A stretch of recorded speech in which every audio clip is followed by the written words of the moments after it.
Hi, I'm Rebecca, and I work with deafblind children. Can you tell me who you are and what you do? Sure, I'm Denise Munns, and I'm an orientation and mobility specialist. Could you show me some technique that you use with deafblind children and how to do them? Sure. The one thing that you don't want to do with a deaf-blind or visually impaired person is ever to grab them and move them along in such a way that you're guiding them by pulling or by pushing behind them to steer them in the right direction. You always want to give them a little bit of control. The grip that each child will use is going to depend on the size. So if Rebecca, if you were smaller, you'd be gripping my wrist, and you want to keep the 4 fingers on the inside, the thumb on the outside, and I'm going to position you about a half a step behind me. That gives you time to react to whatever might be in front of us, an obstacle or a drop off. It also, by doing this, it forces you to be that half step behind so that you're not right up beside me.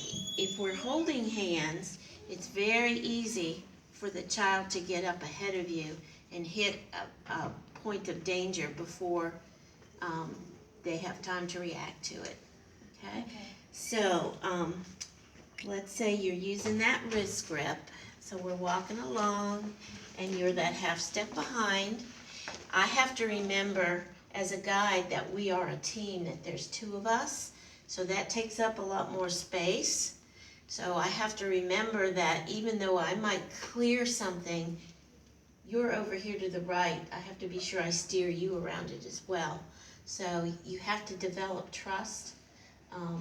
The child has to feel he can trust you, because if you run him into a few things, he's not going to feel comfortable with you.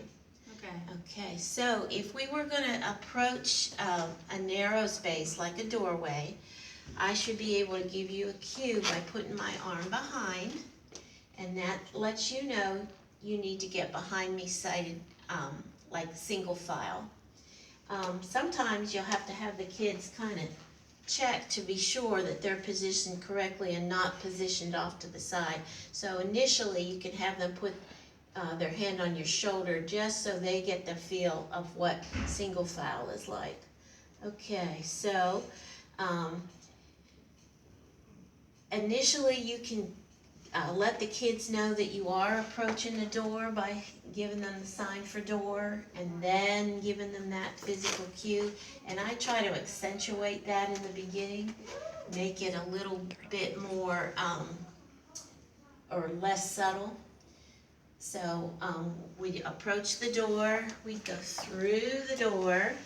If the door opens on your side, I'm going to get you to catch the door. Make it your responsibility to catch the door or to hold it for whoever the person is behind you.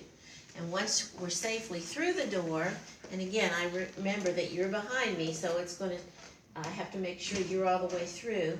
Then I can bring my arm back over, and that lets you know that we can just resume walking. All right. Thank you so much for those techniques.